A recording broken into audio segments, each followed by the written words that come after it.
কুরআন ১৪০০ বছর আগে সতর্ক করেছিল ৫টি অভ্যাস যা সৌন্দর্য নষ্ট করে। তুমি কি জানো মানুষের সত্যিকারের সৌন্দর্য শুধু মুখে নয়, তার আচরণে, তার কথায় ও হৃদয়ের আলোয়। কিন্তু প্রতিদিন আমরা এমন কিছু অভ্যাস করি যা ধীরে ধীরে সেই আলো নিভিয়ে ফেলে।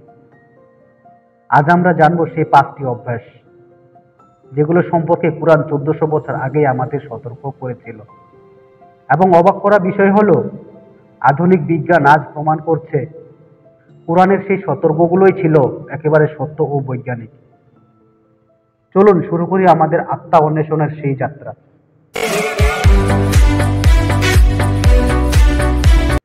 নাম্বার ১, মানসিক চাপ।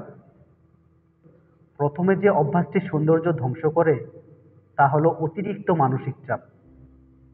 কোরআনে আল্লাহ তাআলা বলেন যে আল্লাহর উপর ভরসা করে আল্লাহ তার জন্য যথেষ্ট। অর্থাৎ আল্লাহ আমাদের দেখাচ্ছেন, আল্লাহ আমাদের শেখাচ্ছেন উদ্বিগ্ন নয়, নির্ভরশীল হও। যখন মানুষ দুশ্চিন্তা ও স্ট্রেসে ডুবে যায় তখন শরীরে কর্টিসল নামের একটি হরমোন বেড়ে যায়। এটি ত্বকের কোলাজেন নষ্ট করে দেয়, যার ফলে মুখে আগেভাগে ভাঁজ পড়ে, চোখের নিচে কালচে দাগ হয় এবং ত্বক তার উজ্জ্বলতা হারায়। বৈজ্ঞানিক ব্যাখ্যা কি দিয়েছেন? দীর্ঘস্থায়ী স্ট্রেস আমাদের ইমিউন সিস্টেম দুর্বল করে, চুল পড়া বাড়ায় এবং ত্বকের ব্রণ, দাগ, শুষ্কতা ইত্যাদি তৈরি করে। এর সমাধান কি? আছে, নিশ্চয়ই এর সমাধান আছে। প্রতিদিন অন্তত ৫ মিনিট হাসবিয়াল্লাহু লা ইলাহা ইল্লাল্লাহু আলাইহি তাওয়াক্কালতু এই জিকিরটি করি। মন শান্ত থাকবে, হৃদয় প্রশান্ত হবে এবং শরীরে হ্যাপি হরমোন মুক্তি পাবে। দ্বিতীয় অভ্যাসটি হচ্ছে ঘুম। ঘুমের অভাব। কোরআনে আল্লাহ বলেন, আমি তোমাদের ঘুমকে করেছি বিশ্রামের উপায়। কিন্তু আজকের প্রজন্ম রাত জেগে সোশ্যাল মিডিয়া, গেমস বা কাজ করে রাত কাটায়। যখন আমরা ঘুম বঞ্চিত হই তখন শরীরের সেলস রিপেয়ার বন্ধ হয়ে যায়, ফলাফলে ত্বক নিস্তেজ হয়ে যায়, চোখ ফুলে ওঠে, চেহারা ক্লান্ত ও মলিন লাগে। বৈজ্ঞানিক ব্যাখ্যা বলেছেন, ঘুমের সময় শরীরের গ্রোথ হরমোন নিঃসৃত হয় যা ত্বকের কোষ পুনরুজ্জীবিত করে। ঘুম না হলে সেই প্রক্রিয়া থেমে যায়। এর সমাধান কি? নিশ্চয়ই সমাধান আছে। সমস্যা যেহেতু আছে, এর সমাধানও আছে। রাত ১০টার মধ্যে বিছানায় যাওয়া এবং ফজরের আগে উঠে নামাজ পড়া, এটি শুধু আধ্যাত্মিক নয়, বৈজ্ঞানিকভাবেও ত্বক ও মস্তিষ্কের পুনর্জীবন ঘটায়। অভ্যাস নাম্বার ৩, তৃতীয় অভ্যাসটি হলো নেতিবাচক কথাবার্তা, পরনিন্দা বা গীবত। কোরআনে আল্লাহ বলেন, তোমাদের কেউ যেন তার মৃত ভাইয়ের মাংস ভক্ষণ না করে।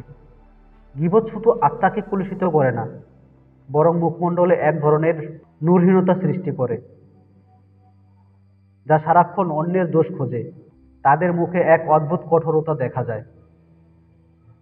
বৈজ্ঞানিকের ব্যাখ্যা, নেতিবাচক কথাবার্তা মস্তিষ্কে নিউরোপ্লাস্টিসিটি প্রভাবিত করে। অর্থাৎ তোমার চিন্তা ভাবনা বদলে যায়, তুমি আরো রাগী ও ক্লান্ত ও অনাকর্ষণীয় হয়ে পড়ো। সমাধান কি? প্রতিদিন সকালে ৩৩ বার বলি সুবহানাল্লাহ, আলহামদুলিল্লাহ, আল্লাহু আকবার। এই ৩টি শব্দ শুধু জিকির নয়, মানসিক রূপান্তরের উপায়। চতুর্থ অভ্যাসটি হলো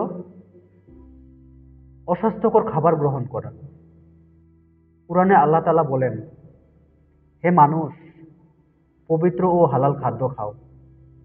অতিরিক্ত জাঙ্ক ফুড, কোল্ড ড্রিঙ্ক ও প্রক্রিয়াজাত খাবার শরীরে টক্সিন জমায়।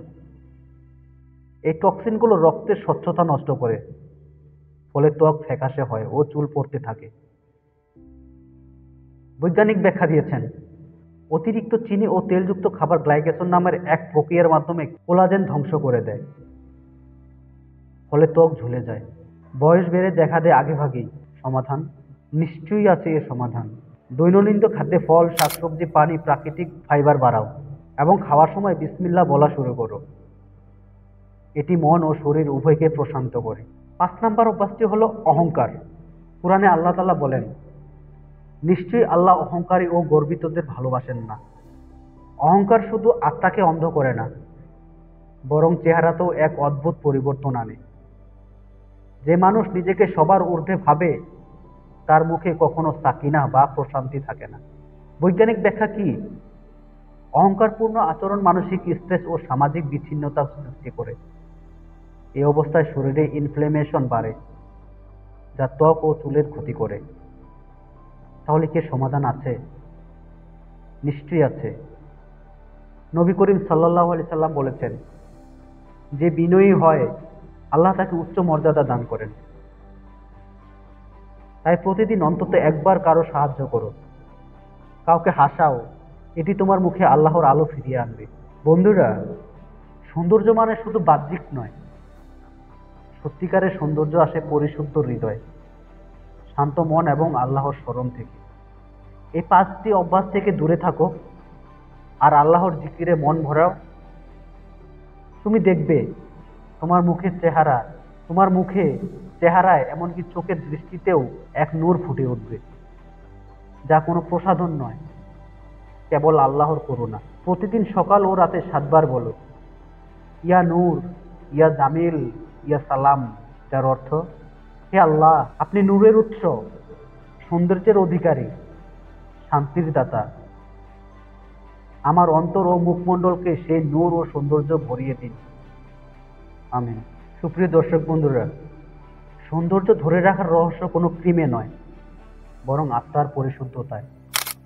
আজই প্রতিজ্ঞা করি, আমি কুরআনের নির্দেশে জীবন সাজাবো, নিজেকে আল্লাহর ভালোবাসার মানুষের রূপান্তর করব, ইনশাআল্লাহ। সাবস্ক্রাইব করো শেষ প্রান্তের ছায়া চ্যানেলটি আর শেয়ার করো এই ভিডিওটি, যাতে আরো কেউ অন্তরের আলো ফিরিয়ে পায়। আসসালামু আলাইকুম ওয়া রাহমাতুল্লাহি ওয়া বারাকাতুহু।